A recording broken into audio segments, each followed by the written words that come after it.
दोस्तों सच्ची श्रद्धा से कमेंट बॉक्स में ज़रूर लिखें हर हर महादेव, जय श्री राम और वीडियो को एक लाइक कर दें। दोस्तों रसोई घर में रखा हुआ तवा कभी भी धन की कमी नहीं होने देगा आपको। चलिए जानते हैं कैसे। दोस्तों अगर तवे का रसोई घर में सही तरीके से प्रयोग ना हो तो उससे घर में कंगाली या बीमारी का खतरा बना रहता है। खास तौर से घर का किचन संभालने वाली महिलाओं को तवे से जुड़े टिप्स को जरूर जान लेना चाहिए।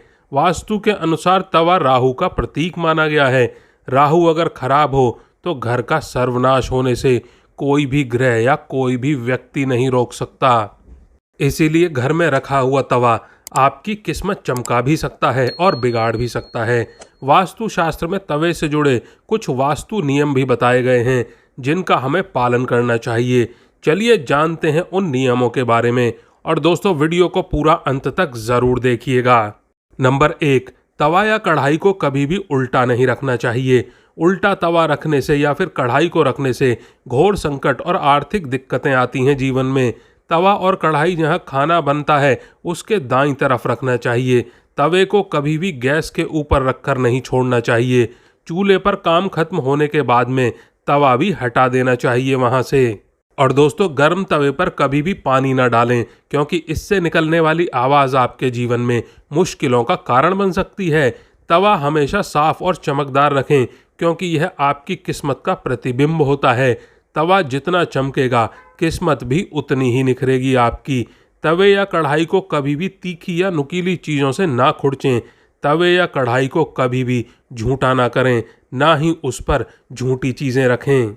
नंबर 2, यदि रसोई घर में तवा रोटी बनाने के बाद ऐसे ही छोड़ दिया जाता है तो इससे घर की मुखिया या फिर पति की सेहत खराब होती है। इसीलिए याद रखें जब भी तवा या कढ़ाई आप प्रयोग करें उसे अच्छे से धोकर सुखा कर रखें।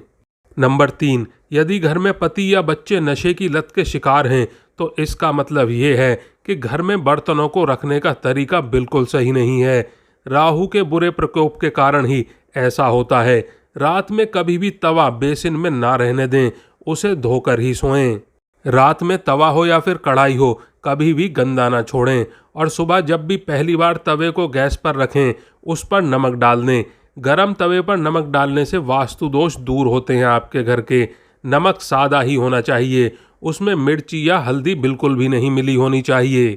नंबर 4, तवे पर सबसे पहले जो भी रोटी बनाएं उसे गाय या फिर कुत्ते को दें। यह नियम बना लें, पहली रोटी जानवर के लिए ही होनी चाहिए। इससे घर में विपत्ति कभी नहीं आती और साथ ही साथ घर में सारी जो भी नकारात्मक ऊर्जाएं होती हैं वो समाप्त हो जाती हैं और घर में सुख समृद्धि का वास होता है। और घर में जब तवे का उपयोग ना हो तब उसे ऐसे रखें कि वह सबकी नज़रों से दूर रहे। तवे पर बाहरी लोगों की नज़र बिल्कुल भी ना पड़े। तवे को साफ करके अंदर की ओर रखना चाहिए। नंबर 5, और दोस्तों जब रात में खाना बना लें तो तवे को धोकर रखें। जब सुबह खाना बनाने जाएं तो तवे को गर्म करने के बाद रोज इस्तेमाल होने वाले नमक को तवे पर डालें, परंतु इस बात का ध्यान रखें कि नमक में कोई भी अन्य पदार्थ बिल्कुल भी नहीं मिला होना चाहिए, जैसे हल्दी, मिर्च या और भी कुछ कभी ना मिलने दें। उसमें बिल्कुल सादा नमक होना चाहिए। अब इसके बाद में सबसे पहले 2 या 3 इंच की रोटी बनाएं। अब इस रोटी को ऐसी जगह पर रख दें जहां से कोई जानवर उसे खा सके। ऐसा करने से घर की सारी नकारात्मक ऊर्जा समाप्त हो जाती है और घर में सुख समृद्धि बनी रहती है हमेशा के लिए। नंबर 6, सुबह जब भी सबसे पहले गैस पर तवा रखें तो उस पर नमक ज़रूर डालें। गरम तवे पर नमक डालने से वास्तु दोष खत्म होते हैं और घर की सारी नकारात्मक ऊर्जा दूर होती है। नमक जलाने से आपके घर में कभी भी अन्न और धन की कमी नहीं रहती। नंबर 7, ज्योतिष में तवे का संबंध राहु से बताया गया है, इसीलिए इसकी साफ सफाई का विशेष तौर पर ध्यान रखना ज़रूरी होता है। हमेशा तवे को साबुन के साथ पानी से धोकर ही रखना चाहिए। वहीं इस बात का भी ध्यान रखना चाहिए कि तवा ऐसे स्थान पर रखा होना चाहिए कि जहां से तवे को कोई भी बाहरी व्यक्ति देख ना पाए। नंबर 8, तवे को सदैव ही लिटा कर रखना चाहिए। ऐसा माना जाता है कि तवे को खड़ा करके रखने से घर में लड़ाई झगड़े होते हैं। इसके अलावा इस बात का भी ध्यान रखना चाहिए कि तवे को कभी भी गैस पर खाली नहीं छोड़ना चाहिए। कुछ लोगों की आदत होती है कि रोटी सेकने के बाद में खाली तवा गैस या स्टोव पर यूं ही छोड़ देते हैं। ऐसा यदि आप भी करते हैं तो इस आदत को आज ही छोड़ दें। नंबर 9, यदि आपका तवा रोटी बनाते हुए जल जाए तो इसका इस्तेमाल बिल्कुल भी ना करें। ऐसा करने से आपको धन हानि का सामना करना पड़ सकता है। जला हुआ तवा अच्छी किस्मत को भी खराब कर सकता है और सुखी दाम्पत्य जीवन में परेशानी ला सकता है। कभी भी आपको टेढ़े मेढ़े या जंग लगे हुए तवे का इस्तेमाल बिल्कुल नहीं करना चाहिए। यदि घर में ऐसा तवा है तो इसे तुरंत बदल दें। टूटा हुआ तवा घर के लोगों की किस्मत को भी खराब कर सकता है और जीवन में दुर्भाग्य का कारण होता है। कभी भी सुबह के समय इस्तेमाल किए हुए तवे को कपड़े से पोंछकर उसमें रात में रोटी नहीं बनानी चाहिए। ऐसा करना भी माता अन्नपूर्णा का अपमान है और इससे घर में बीमारी आ सकती है।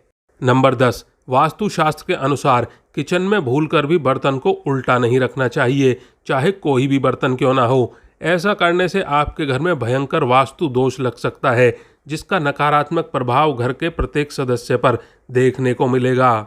नंबर 11, स्टोर रूम ना बनाए रसोई घर को। कुछ लोगों की आदत होती है कि वह जो सामान इस्तेमाल नहीं करते हैं उसे किचन में रख देते हैं। वास्तुशास्त्र में इसे सही नहीं माना जाता। ऐसा माना जाता है कि रसोई घर में कबाड़ सामान बिल्कुल भी नहीं रखना चाहिए, इससे माता अन्नपूर्णा नाराज हो जाती हैं। नंबर 12, वास्तु के अनुसार यदि आपके घर में तांबे, स्टील, कांसे और पीतल के बर्तन हैं तो उन्हें हमेशा ही घर की पश्चिम दिशा में रखना उत्तम माना जाता है। तो चलिए दोस्तों, अब जानते हैं किचन में कौन सी चीज़ें बिल्कुल नहीं रखनी चाहिए और अगर आप रखते हैं तो उन्हें अभी और इसी वक्त वहाँ से तुरंत हटा दें। नंबर 1, दवाइयाँ। यदि आप अपने किचन में दवाइयाँ रखते हैं या फर्स्ट एड बॉक्स रखते हैं तो उसे तत्काल वहाँ से निकाल दें। ऐसा नहीं करते हैं तो वास्तु दोष के साथ नेगेटिव एनर्जी आपके धन और स्वास्थ्य दोनों को ही प्रभावित कर सकती है। रसोई घर में दवा रखने से धन हानि की आशंका बनी रहती है और आपके घर में बीमारियां आती हैं। नंबर 2, कूड़े कचरे का डब्बा। अधिकतर घरों में लोग अपने किचन में ही कूड़े कचरे का डब्बा भी रख देते हैं ताकि भोजन बनाते समय निकलने वाला कचरा उसमें डाल दिया जाए। यह अपनी सुविधा के लिए करते हैं, लेकिन ऐसा करना वास्तु के अनुसार गलत माना जाता है। कूड़ा कचरा नकारात्मकता का प्रतीक है और वह आपकी सेहत तथा आर्थिक उन्नति को प्रभावित कर सकता है।